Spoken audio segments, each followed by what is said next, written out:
Hello students, welcome back my YouTube channel all students study. आज आपको पुनः हम अपने यूट्यूब चैनल के माध्यम से बोर्ड एग्जाम के दृष्टि से अति महत्वपूर्ण प्रश्न जो बोर्ड में हर बार पूछा जाता है, इस प्रश्न को आप तैयार कर लीजिए। इस टाइप का एक प्रश्न आपके एग्जाम में आना 100% तय है। हर बार बोर्ड एग्जाम में पूछा जाता है, इसलिए इस प्रश्न को ध्यान से पूरा देख करके समझ लीजिए और इस टाइप का जितना भी क्वेश्चन होगा उसे आप सॉल्व कर सकते हैं। ये प्रूफ करने वाला क्वेश्चन है, बोर्ड एग्जाम में बार बार पूछा जाता है। अब आप इसे ध्यान से देखें और इस प्रश्न के अंत में हम कुछ प्रश्नों का और कॉन्सेप्ट जरूर क्लियर करेंगे। ध्यान से इसे आप समझें। इस सवाल को, इस प्रकार के प्रश्न को हल करने की विधि सुन लीजिए। सबसे पहला काम ये कह रहा है, सिद्ध कीजिए कि करड़ी में 3 एक अपरिमेय संख्या है।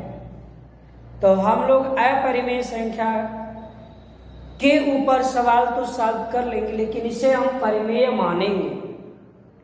उसके बाद हम सहअभाज्य संख्या दिखा देंगे, इसे परिमेय संख्या a/b या p/q के रूप में दिखा देंगे। उसके बाद इसे कोई एक ऐसा नंबर चुना जाएगा जो a और b को डिवाइड कर दे 1 के अलावा। उसके बाद आपका विषय क्लोज हो जाएगा। आइए सॉल्व करते हैं। हम लोग सॉल्यूशन में लिखेंगे, जब भी बच्चों ऐसा सवाल आपको दिया जाए, इस प्रकार के प्रश्न को इसी विधि से सॉल्व करिए। परिमेय अपरिमेय दिया है, तुरंत इसे परिमेय मान लीजिए। माना करड़ी में 3 एक परिमेय संख्या, एक परिमेय संख्या है। इस विधि से अगर कोई भी संख्या परिमेय है तो वह अंश बटे हर के रूप में होती है। अर्थात a/b में मान लेता हूं। अर्थात मेरे कहने का आशय ये है कि करड़ी में 3 बराबर a/b लिखा जा सकता है। लिख दीजिएगा, जहां a और b सहअभाज्य संख्याएं हैं, सहअभाज्य संख्याएं हैं, परंतु b की वैल्यू, देखिए किसी भी संख्या का अगर हर शून्य हो जाएगा तो उसका अस्तित्व समाप्त हो जाएगा, उसे हम व्यक्त ही नहीं कर पाएंगे। जैसे 4/0, 0 के टेबल में 4 आएगा ही नहीं, ये इनफाइनाइट हो गया। इस क्रम में ध्यान में रखते हुए हमें b को क्या कर देना है, b is not equals to 0। b की वैल्यू शून्य नहीं हो सकती। बस सवाल बहुत आसान है, ध्यान से समझ लीजिए। अब हम लोग क्या करेंगे, इसको अन्य नंबरों से डिवाइड कराएंगे। अब इसका पूर्ण वर्ग कर दीजिए। यहां लिखेंगे दोनों पक्षों का पूर्ण वर्ग करने पर, पूर्ण वर्ग करने पर taking square of both side, दोनों पक्षों का हमने पूर्ण वर्ग किया तो शो करिए। करड़ी में 3 का होल स्क्वायर, a/b का होल स्क्वायर, ये हमने दोनों पक्ष राइट किया और इसका होल वर्ग कर दिया। अब हम जानते हैं कि जब किसी भी नंबर पर करड़ी है वर्ग करते हैं तो करड़ी गायब हो जाती है। ये हो गया 3 और ये हो गया a² बाई b²। हम इसे क्रॉस प्रोडक्ट करा देंगे तो हमें प्राप्त होगा 3b² = a²। यहां से मैं लिख सकता हूं b² = a²/3। बाई में जाएगा। क्वेश्चन फर्स्ट, आपको ये पता चल गया कि a² से 3, a² को 3 से डिवाइड करने पर b² आंसर प्राप्त होता है, यानी a² को 3 डिवाइड करता है। या लिखेंगे चूंकि 3, a² को विभाजित करता है, विभाजित करता है। और इसी बीच में हम थोड़ा सा आपको ये बताना चाहते हैं, शायद आज में कुछ बच्चे कंफ्यूज हो रहे होंगे, इसकी एक वीडियो अपलोड है, उसे आप समझ सकते हैं। फिलहाल मैं एक बार थोड़ा सा बता देता हूँ।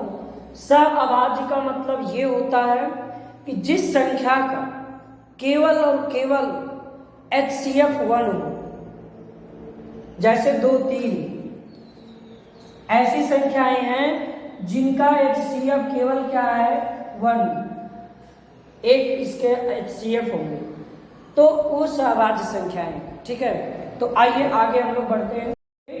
अब हमें ये करना है, अभी हमने ये दिखाया कि 3 जो हमारा है a² को 3 डिवाइड करता है और a को भी 3 डिवाइड करता है। अब b को दिखाना है। मान लेंगे a बराबर 3m, जहां m एक पूर्णांक है। m क्या है? एक पूर्णांक है। अब हम जब यहां पर a बराबर रखेंगे 3m, तो हमें प्राप्त होगा, करीब 3 का स्क्वायर कर देंगे तो आपको 3 मिल जाएगा। और यहाँ 3m हम लोग रखेंगे a के जगह पर, ये हो जाएगा 3m² / b²। यहां से हमको प्राप्त हुआ, ये आपको मिल गया 3b² = 9m²।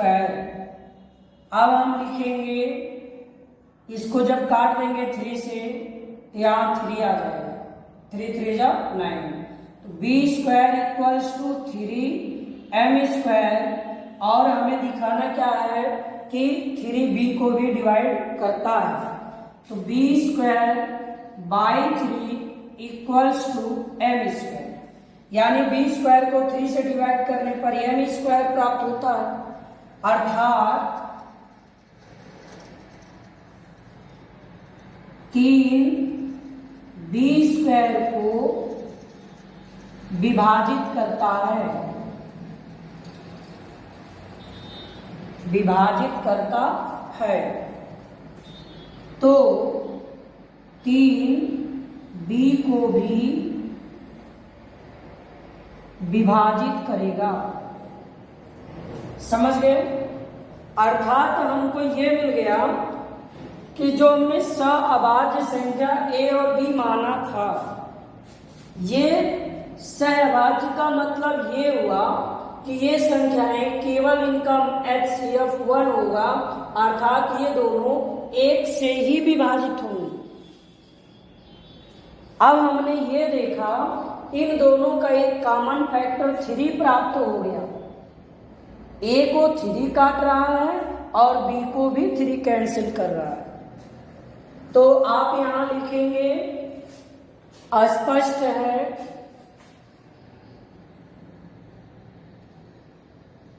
a व b को एक के अलावा कोई संख्या नहीं काट सकती, परंतु 3 दोनों को काट रही है या विभाजित कर रही है। तो इससे यह हमें विरोधाभास होगा कि हमने जो परिमेय माना है वो गलत है, अर्थात यहाँ क्या होना चाहिए?